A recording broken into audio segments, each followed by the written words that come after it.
एक और खबर, जहां जॉर्डन के हमलों से दक्षिणी सीरिया में भारी नुकसान का दावा, और ये सुबेदा में द्रूज मिलिशिया के ठिकानों पर हमले बताए जा रहे हैं। शेबा में कई मकान बमबारी में पूरी तरह तबाह हो चुके हैं।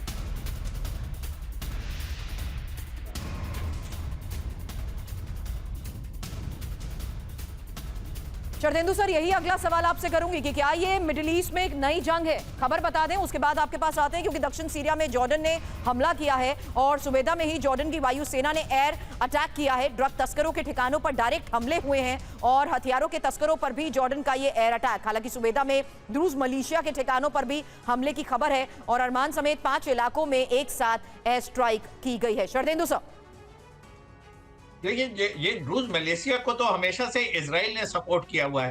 तो आज की डेट में अगर जॉर्डन उस पर हमले कर रहा है तो ये अपने आप में बात एक डायकॉटमी सी नजर आ रही, क्योंकि जॉर्डन जो है अब्राहम अकॉर्ड का सिग्नेटरी और इजराइल के साथ हमेशा मैत्रीपूर्ण उसके रिश्ते रहे हैं। तो मेरा मानना है कि ये ड्रग तस्करी का मामला हो सकता है। ड्रूज मिलिशिया को उसमें जबरदस्ती खींचा जा रहा है उनके नाम, हालांकि कुछ एलिमेंट उसमें हो सकते हैं इन्वॉल्व हो, लेकिन साथ में मैं इसको दूसरे तरीके से देखता हूँ। ये जो ड्रग माफिया का नाम देके जॉर्डन के थ्रू इजराइल अपने मकसद को सॉल्व कर रहा है। ये सीरिया का सदर्न इलाका वही है जहां पे इजराइल की हमेशा से नजरें, एक तरफ सदर्न लेबनान और सदर्न सीरिया, इन सारे इलाकों से कहीं ना कहीं इजराइल की सिक्योरिटी अफेक्टेड होती है। आज आप ड्रग्स का नाम ले लीजिए, कल किसी और मिलिशिया का नाम ले लेंगे, लेकिन ये इलाका जो है उथल पुथल वाला है। तमाम छोटे छोटे मिलिशिया ग्रुप यहाँ ऑपरेट करते हैं।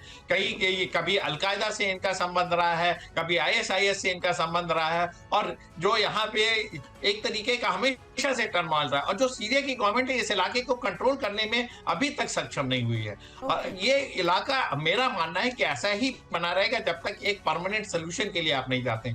वहां इन छोटे छोटे मिलिशिया ग्रुप को जॉर्डन का ये स्ट्राइक खत्म नहीं करने वाला, और मेरा मानना है कि ये कहीं न कहीं इजराइल के सहमति के साथ ये ऑपरेशन लॉन्च किया जा रहा है, जिससे कि ओवरऑल सिक्योरिटी इस इलाके की एनहांस की जा सके। सुरभि जी, बिल्कुल। लेकिन प्रोफेसर राजन, तो ये ईरान ये क्या बात इस आधार पर रखने की कोशिश नहीं करेगा जो वो पहले भी कहता आया कि इजराइल के मोटिव ही यही है कि मिडिल ईस्ट अशांत रहे? देखिए, मिडिल ईस्ट अशांत से ज़्यादा इजराइल का मोटिव है कि ईरान जितना कमज़ोर हो जाए इजराइल को उतना ज़्यादा फायदा है। अमेरिका वहाँ पे तेल कंट्रोल करने की कोशिश कर रहा था और इजराइल वहाँ पे ईरान का रेजिम कंट्रोल करना था। तो दोनों के ऑब्जेक्टिव भी थोड़े थोड़े अलग थे। और इजराइल को लगता है कि ईरान जितना कमज़ोर होता है उससे कम से लंबे समय तक उसका खतरा टल जाता है। तो ईरान, उसकी पॉलिसी ये थी। और अभी इजराइल वहाँ पे डोमिनेंट होने की कोशिश। इजराइल की सबसे बड़ी समस्या है कि अभी निगोशिएशन नहीं चाहता है और ट्रंप हर हाल में निगोशिएशन चाहते हैं। तो वैसे में इजराइल इसकी भी तैयारी कर रहा है कि किसी न किसी तरीके से अमेरिका को वहां पे इन्वॉल्व रखा जाए, क्योंकि अमेरिका अगर वहां से चला गया तो ये सारे देश मिलकर, मैं बता दूं, अभी जो भी देश इजराइल के पक्ष में भी बोलते हो, UAE या सऊदी अरब इत्यादि, तो वो भी इजराइल के अगेंस्ट में हो जाएंगे जैसे ही अमेरिका वहां से वापस जाता है। और इजराइल को यही डर है कि अगर अमेरिका वहां से विड्रॉ करना शुरू करता है तो ये बहुत बड़ी मजबूरी होगी, बहुत मुश्किल की घड़ी होगी इजराइल के लिए, क्योंकि इन देशों को संभालना बहुत ही मुश्किल होगा उनके। तो ऐसे में कैसे मिल पाएगा विक्ट्री एग्जिट डोनाल्ड ट्रंप को? ये भी तो एक बड़ा सवाल, प्रोफेसर राजन। जी, ये ट्रंप के साथ ही एक होता है, आप बोलते हैं हिंदी प्रदेश में आप बोलते हैं भई गति सांप छुछुंदर केरी, जिसमें कि सांप छुछुंदर को अगर खाने की कोशिश करता है तो ना तो उसको निगल सकता है और ना ही उसको बाहर फेंक सकता है। तो वही स्थिति अमेरिका की हो गई है कि अब अमेरिका वहां से निकलना तो चाहता है, लेकिन निकलने का मतलब है कि ईरान का दबदबा पूरी तरह से वहां पर बढ़ जाएगा। और उसके बाद अगर वहां फंसा रहता है, मिलिट्री को भेजता है, तो इसका मतलब कि मैसिव कैजुअलिटी, फाइनेंशियल लॉस और मिलिट्री के लॉसेस होने की संभावना है। तो अमेरिका को बिल्कुल वहां पे समझ में नहीं आ रहा है कि क्या नीति अपनाया जाए। लेकिन यह सच है कि वहां से हर हाल में ट्रंप वहां पे भी निकलने की कोशिश कर रहे हैं। लेकिन हॉर्मुज भी, मैं तो यह बोल रहा हूं, यूरेनियम की बात छोड़ें, हॉर्मुज भी अगर खोलने के लिए तैयार हो जाए ईरान, तो अभी मुझे लगता है कि ट्रंप डील करने के लिए तैयार है। नहीं तो आपको लगता है कि ईरान इस लेवल पर आकर हॉर्मुज खोलने के लिए किसी हद तक राजी हो पाएगा? डोनाल्ड ट्रंप की ये प्रेशर टैक्टिक्स का असर होगा? ये सवाल इसलिए भी क्योंकि थोड़ी देर पहले जिस तरीके से ब्रैड कूपर को लेकर जिक्र किया गया सिचुएशन रूम में या USS त्रिपोली पर जवानों की साथ उनकी मुलाकात, ये जो रेडी टू अटैक मोड पर नजर आ रही है तैयारी, उसको देखते हुए इस पर कोई असर?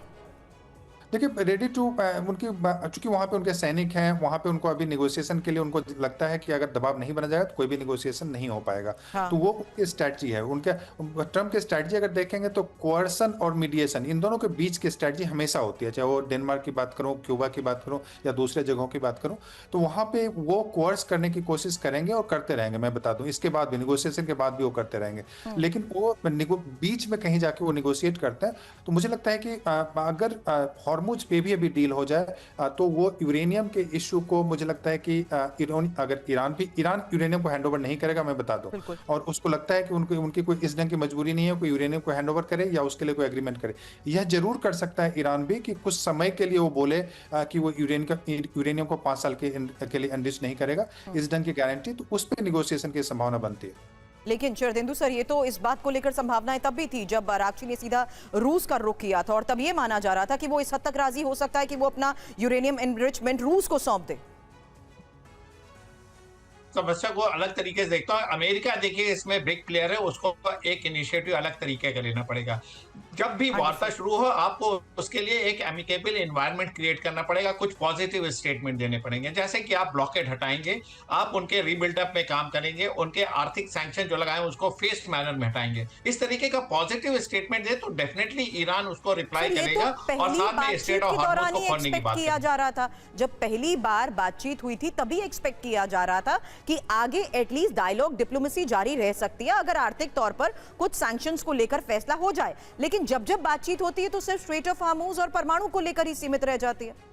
लेकिन सुरभि जी, जब बातचीत शुरू होती है तो उसके साथ यह भी कहा जाता है कि हम आपकी सिविलाइजेशन मिटा देंगे, आपको पाषाण युग में भेज देंगे, आपके सारे ब्रिजेस उड़ा देंगे, आपके सारे लॉन्च साइट ऑयल रिफाइनरी उड़ा देंगे। इस तरीके के धमकी के माहौल में आप कैसे बातचीत कर सकते हैं? जब आप बातचीत करेंगे तो आपको बोलना पड़ेगा कि हम ब्लॉकेड हटाएंगे, हम आपके आर्थिक सैंक्शन खत्म करेंगे, आपको न्यूक्लियर प्लान जो आपका है वो पीसफुल पर्पसेस के लिए होगा, आप नो फर्स्ट यूज के लिए साइन करिए, आपका जो मॉनिटरिंग होगा वो आईएए द्वारा किया जाएगा, कोई कंट्री इसमें दखलंदाजी नहीं देगा। इस तरीके के पॉजिटिव नोट पे जाएंगे तो डेफिनेटली जो ईरान आज की डेट में हमेशा से डायलॉग और डिप्लोमेसी के लिए